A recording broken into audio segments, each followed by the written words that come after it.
ഉൽപ്പത്തി മുതൽ വെളിപ്പാട് വരെ ദൈവജനത്തിന്റെ ആരാധനയിലും ജീവിതത്തിലും സംഗീതത്തിന് പവിത്രവും അനിവാര്യവുമായ സ്ഥാനമുണ്ട്. ഇത് വെറുമൊരു കലയല്ല, അത് ദൈവത്തെ മഹത്വപ്പെടുത്താനും സത്യം പഠിപ്പിക്കാനും ആത്മാവിനെ ഉയർത്താനും ഉപയോഗിക്കുന്ന ഒരു ആത്മീയ ശിക്ഷണവും ദിവ്യദാനവുമാണ്. സങ്കീർത്തനങ്ങളിൽ സംഗീതം കേന്ദ്രമാണ്. ദൈവത്തിന്റെ സ്വന്തം ഹൃദയപ്രകാരമുള്ള മനുഷ്യനായ ദാവീദ് സ്തുതി, അനുതാപം, നന്ദി എന്നിവ പ്രകടിപ്പിക്കാൻ ഉപകരണങ്ങളും ഗാനവും ഉപയോഗിച്ചു. സങ്കീർത്തനം 95:1 പറയുന്നു, വരുവീൻ, നാം യഹോവയ്ക്ക് ഉല്ലസിച്ച് ഘോഷിക്ക, നമ്മുടെ രക്ഷയുടെ പാറയ്ക്ക് ആർപ്പിടുക.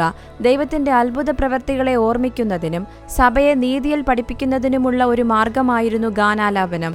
സന്തോഷകരവും ഗൗരവമേറിയതുമായ നിമിഷങ്ങളിൽ സംഗീതം ഉപയോഗിച്ചു.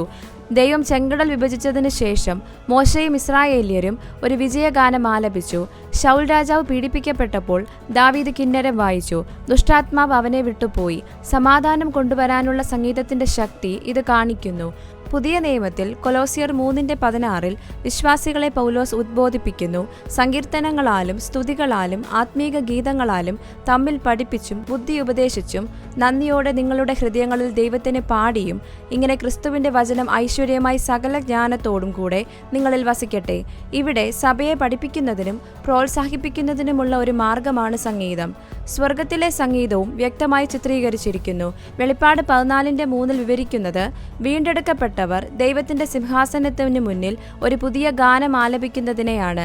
സംഗീതം ശാശ്വതമാണെന്ന് ഇത് നമ്മെ ഓർമ്മിപ്പിക്കുന്നു. അത് ദൈവാരാധനയിൽ എന്നേക്കും തുടരും. സംഗീതം ആനന്ദത്തിനോ വിനോദത്തിനോ വേണ്ടിയുള്ളതല്ല, അത് ദൈവത്തിനുള്ള ഒരു വിശുദ്ധ വഴിപാടാണ്. അത് നമ്മുടെ ദൈവശാസ്ത്രത്തെ രൂപപ്പെടുത്തുന്നു, നമ്മുടെ വിശ്വാസത്തെ ശക്തിപ്പെടുത്തുന്നു, ഐക്യത്തിലും സന്തോഷത്തിലും സഭയെ ബന്ധിപ്പിക്കുന്നു. അതിനാൽ ബൈബിൾ പഠിപ്പിക്കുന്നതുപോലെ നമുക്ക് സംഗീതം ഉപയോഗിക്കാം. കർത്താവിനെ ആത്മാവിലും സത്യത്തിലും ആരാധിക്കുക, പരസ്പരം ആത്മീക വർധന വരുത്തുക, ദൈവത്തിന്റെ മഹത്വം പ്രഖ്യാപിക്കുക.